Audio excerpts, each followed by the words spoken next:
The NFL is once again screwing the Pittsburgh Steelers with the way they have formulated the Steelers' 2025 schedule. And today we're going to be breaking down exactly how the NFL set up the Steelers to fail this season. But before we get into it here, make sure you guys click that subscribe button if you haven't already. We are now in the middle of our May sub-battle with our AFC North contemporaries here at Chat Sports. And right now we are currently in second place. We are ahead of the Ravens rundown and the Bengals breakdown, but we are just around 100 subscribers or so behind the Browns report this month. So make sure you guys click that subscribe button if you haven't already. We cannot let the Browns beat us in the month of May. And new viewers, we are counting on you guys to help us beat the Browns here in the month of May.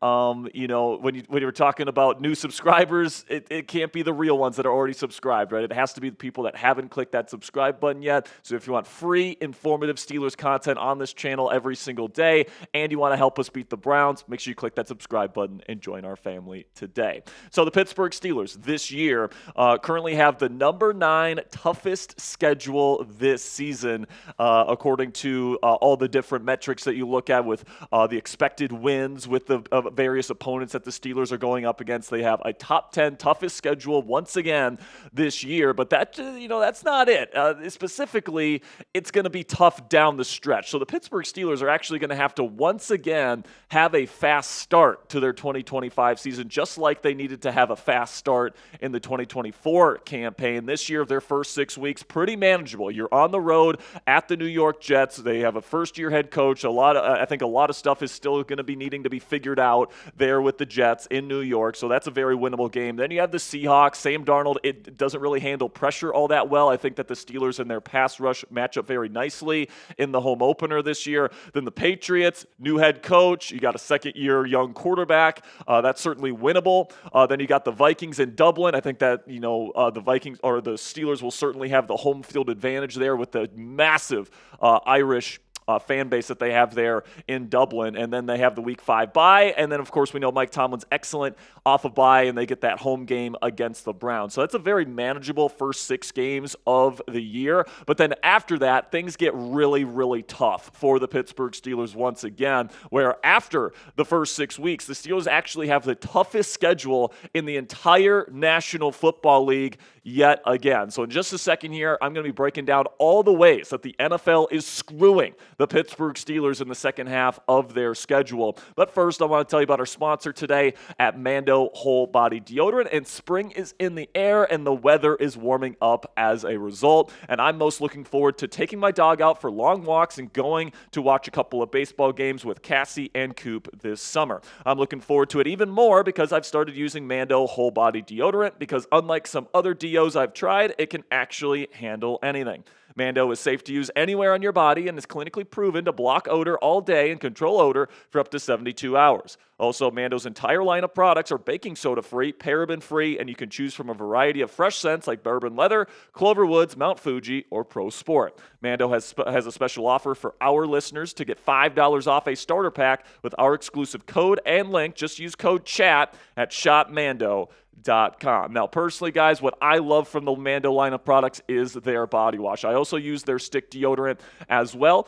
This is what you guys can expect in your starter pack. If you get the body wash, you get this little tube. I got the big tube at my apartment here in Dallas, Texas already, and I've only been using Mando products for my personal hygiene needs for quite a while now. We've been partnering with Mando for quite a long time now. You guys have probably seen our videos breaking down their products. It's absolutely fantastic. So if you haven't checked them out yet, try their starter pack. And the reason why their starter pack is perfect for new customers is because it comes with a solid stick of deodorant, cream tube deodorant, 2 free products of your choice like the mini body wash I mentioned, plus you guys can get deodorant wipes as well, which are highly recommended, plus you get free shipping. As a special offer for our listeners, new customers get $5 off a starter pack with our exclusive code. That equates to over 40% off your starter pack. So use code CHAT at shopmando.com. That's shopmando.com. Please support our show and tell them that we sent you. Smell fresher, stay drier, and boost your confidence from head to toe with Mando Whole Body Deodorant today.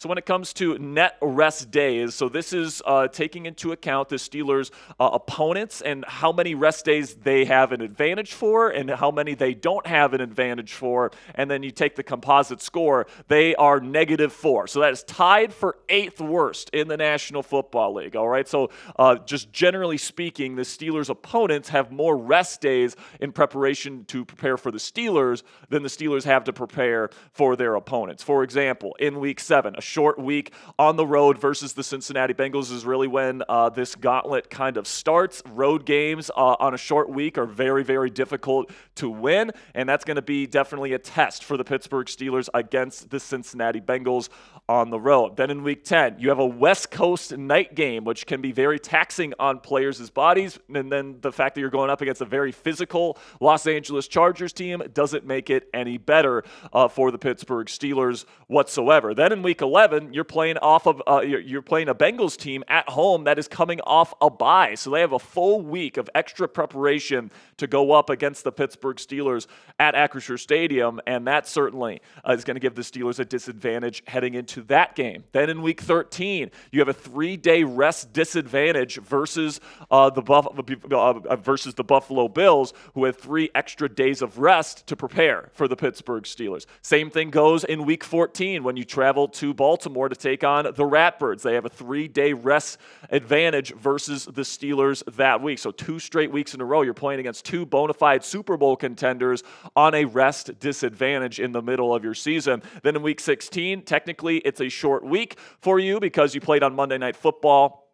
And it's a road game as well, and you get a 1-day rest disadvantage versus a really good team in the Detroit Lions. And, of course, you're in the Motor City for that game, so big-time disadvantage there in Week 16 as well. In fact, the only game that the Steelers have a rest advantage this year is when they play the Green Bay Packers in Week 8. Of course, they have that Thursday Night Football game the week prior versus the Cincinnati Bengals, so they actually have a 3-day rest advantage before the Steelers play the Green Bay Packers at Acrisure Stadium in Week 8 on Sunday Night Football, but that is the only game in the entire season where they have a rest advantage over their opponent. Now, coming up here on Steelers Talk, I'm going to give you guys my updated record prediction based on this new information and new research that I have done into the Steelers roster here and into the Steelers schedule. But before we get into my updated record prediction here, make sure you guys click that subscribe button if you haven't already. Not only do you help us win the sub battle in the AFC North and help us beat the Browns, but you guys get daily Steelers videos breaking down the latest surrounding the Aaron Rodgers saga, around the search for a new wide receiver, all that stuff we break down on a daily basis. Also breaking news coverage, so if they make a move for a receiver or if Rodgers decides to sign with the Steelers, we will have breaking news coverage for you guys on this channel, breaking it all down for you guys. Weekly live shows with live Madden streams. We're doing a Madden simulated season for the Pittsburgh Steelers this year. That's on Mondays and Wednesdays, or Mondays and Thursdays, starting at 5 p.m. Eastern, and it's all 100% free, guys. So help us beat the Browns report here today. Click that subscribe button if you haven't already. Greatly appreciate all of your guys' support. So I'm going to run through my updated record prediction here, guys, and I do have the Steelers starting hot. Now, just before I break down the games individually here, I want to make sure I'm being clear that this is assuming the Steelers sign Aaron Rodgers, which I do think is by far the most likely scenario for the quarterback situation, and then also they're adding another wide receiver to the wide receiver room. If they do those two things and they can stay relatively healthy, I think that they beat the New York Jets on the road in the season opener. I think they beat the Seattle Seahawks in the home opener in Week 2. I'm going to have them lose to Mike Vrabel and the New England Patriots in Week 3. Drake May, I think, is going to have a breakout season. It's a tough game on the road there in Foxborough. Then in Week 4, I'm going to have them win versus the Minnesota Vikings. I think this pass rush is going to make J.J. McCarthy, a young quarterback, melt down in Dublin, which will be a hostile environment for the Vikings. Then in Week 6, off the bye, I think that one is as guaranteed a win as this schedule provides here in Week 6 versus the Browns. Week 7, I actually have them pulling off the upset on the road on Thursday Night Football versus the Cincinnati Bengals. The Steelers and Bengals tend to kind of split their games on a year-to-year basis. And then Week 8 versus Green Bay with the rest advantage at home. I think that Aaron Rodgers and the Steelers beat the Green Bay Packers there in Week 8. And I actually think the Steelers will beat the Colts in Week 9. Now, Shane Steichen has kind of had the Steelers' number in the past, but the Steelers almost beat them on the road with Justin Fields as their starting quarterback last year. I think this offense is better than it was a season prior, and I think they get the win there in Week 9. So a very fast 7-1 start, but then in the middle of the season here, I'm going to have them take some losses. A loss to the Chargers in Week 10, a loss to the Cincinnati Bengals coming off a bye in Week 11. I am going to have Aaron Rodgers continue his streak of wins at Soldier Field versus the Chicago Bears. He owns that franchise if you didn't know that already. So I'm going to have the Steelers win that Week 12 matchup versus the Chicago Bears, then 2 straight losses with the rest disadvantage versus the Bills and Ravens. Then I'm going to have them win on Monday Night Football. That's a home game. It's going to be a cold weather game versus Tua Tagovailoa and the kind of the soft Miami Dolphins. I have the Steelers winning that one. Then I have the Steelers losing on the road to Detroit in Week 16. And then I'm going to have them finish out their season with 2 straight wins against the Browns. I'm going to have them sweep the Brownies this year. And then I'm going to have them split versus the Baltimore Ravens, winning the season finale at Acrisure Stadium. So for a final record here, my prediction is 11-6 with Aaron Rodgers at the starting quarterback position.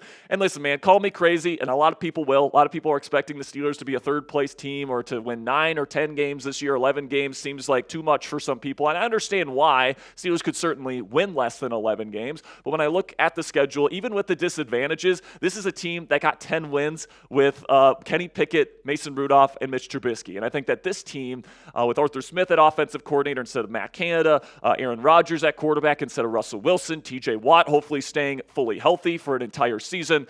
As long as TJ Watt stays healthy and as long as the core pieces of this team remain healthy, they're one of the best teams in the National Football League, period. So, not knowing how the injuries are going to shake out here, I'm going to predict 11-6 for the Pittsburgh Steelers, another double-digit win season for Mike Tomlin and the Steelers. That'll put them in contention to win the division. I think their ceiling is 12-5. I think they will for sure lose 5 games with kind of the way the Steelers' schedule is kind of configured. But at this point, especially if they have Aaron Rodgers, I just don't see this team winning any less than 9 games. Until Mike Tomlin and this Steelers team wins less than 500% or 50% of their games, I'm not going to predict them to be below that. So 9-8, I think, is the floor for the Pittsburgh Steelers this year, as long as TJ Watt stays healthy, as long as they have Aaron Rodgers at quarterback, which is by far the most likely scenario at this point. And right now, when I look at the schedule, I see an 11-6 team that could be around 10 wins or so as well. So predict it for me down there in the comment section. How many games will the Pittsburgh Steelers win in 2025? Let me know your guys' thoughts down there in the comment section. I know there's not a whole lot of optimism to go around in this fan base after so many seasons of 9 and 10 win seasons and first round playoff exits. But personally, guys, I'm somebody that does have a lot of optimism and hope for this franchise heading into the 2025 season. If you're with me on that, make sure you guys click that subscribe button if you haven't already, because we got more Steelers coverage coming up later in the week.